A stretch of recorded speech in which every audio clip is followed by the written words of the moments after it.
companies, it's important to understand the experiences of the CEO or founder that brought to the birth of their company. You mentioned the idea of adverse childhood events and the idea of almost like the zip code would determine your health. Can you elaborate a little bit about what chronic diseases are you thinking of, and what really is the burden of that illness in society? Yeah, so when we're talking about trauma-related chronic preventable illness, we're talking about like diabetes, we're talking about obesity, we're talking about different forms of lifestyle-induced cancers, we're talking about heart disease and mental health, mental illness, substance abuse, and maternal child health disorders.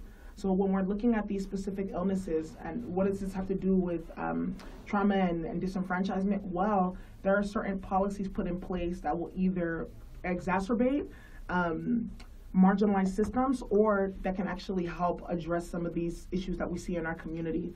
So what was your other question? And so I think that's really important that you're, a lot of people just think of this non-somatic trauma just as mental health, but what you're saying basically is that all of these diseases that we see around, hypertension, heart disease, diabetes, obesity, all these things actually are linked to this.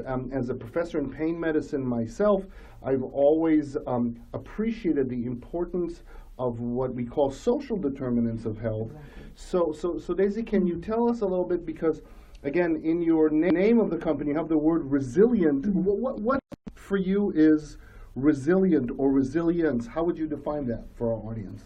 Well, when we're talking about resilience, basically resilience is, because trauma is not going to stop.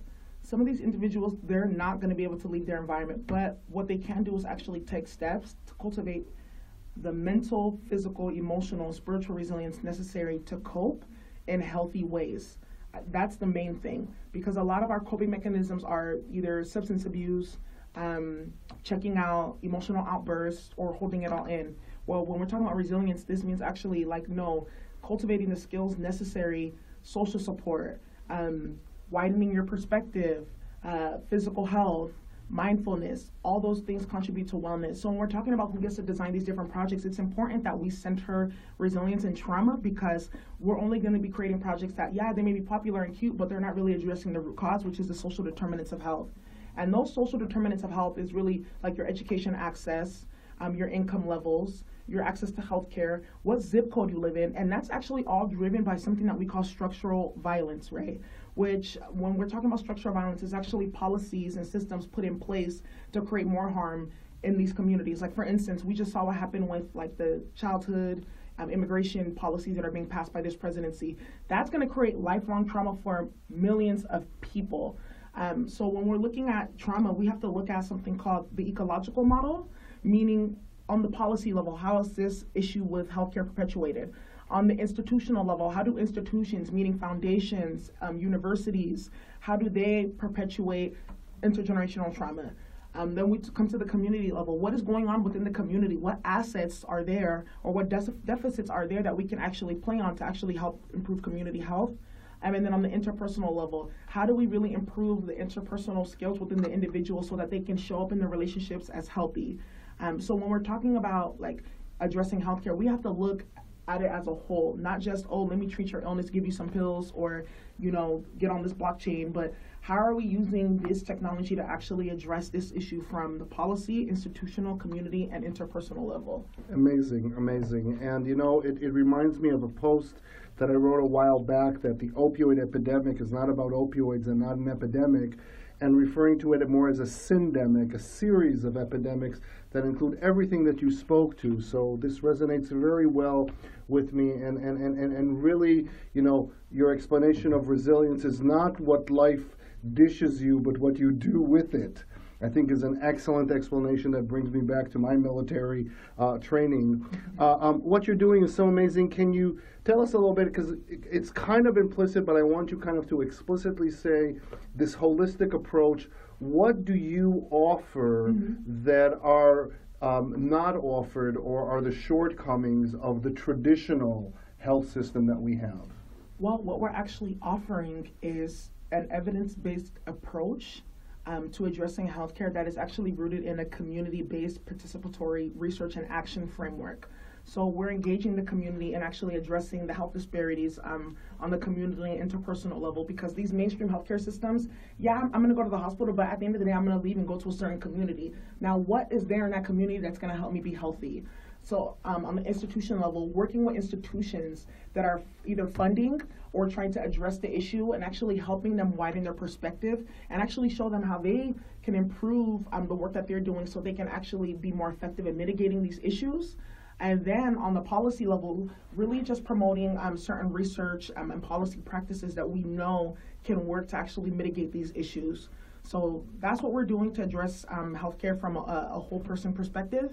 And we also have a healthcare service network. So not only can you engage in any different way, on the individual level, you can also get the services that you need to help yourself. That is fascinating. You know, this empowerment and engagement that you're talking about almost kind of dives into explain why blockchain? Why not just do a wellness or a community-based healthcare system like every state normally does? Why do you have to come up with this new method of using blockchain and Bitcoin and cryptocurrency and all these things? Where does the technology piece come in? Please explain. Well, I will say this, marginalized folk communities, they're experiencing the same issues all over the place. Whatever is happening in Oakland is the same thing happening down there in Brooklyn in Marcy Projects. So why we have the blockchain is we can actually be able to really have a national movement around trauma-related illness. Two, because blockchain is decentralized, we don't have to actually rely on like the mainstream healthcare system to actually give us what we need. Two, I would say the peer-to-peer aspect is really awesome. The ability to create your own currency is really cool. The fact that you can be anonymous and it's interoperable, meaning I can now start comparing data from different sets to actually create a bigger picture. And I know that there's traditional technology that can do this, yeah, but it's much more expensive, much more fragmented, and harder to use.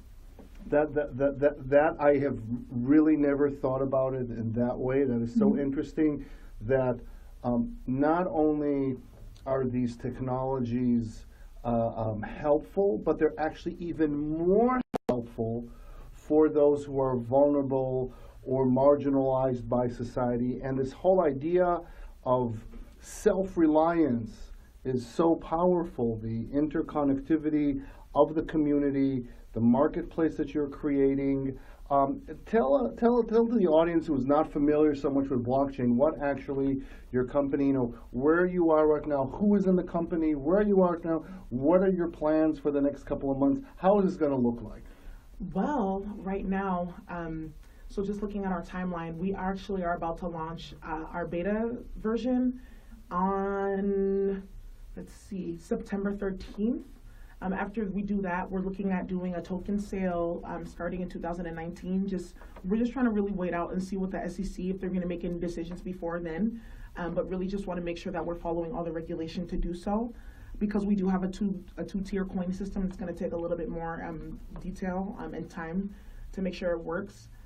We're building on the MakerDAO platform, which is awesome. And then we've even had some partnerships with Consensus in terms of how they can support us in the work that we're doing. So things are going pretty well. We're moving forward. We have some really great advisors.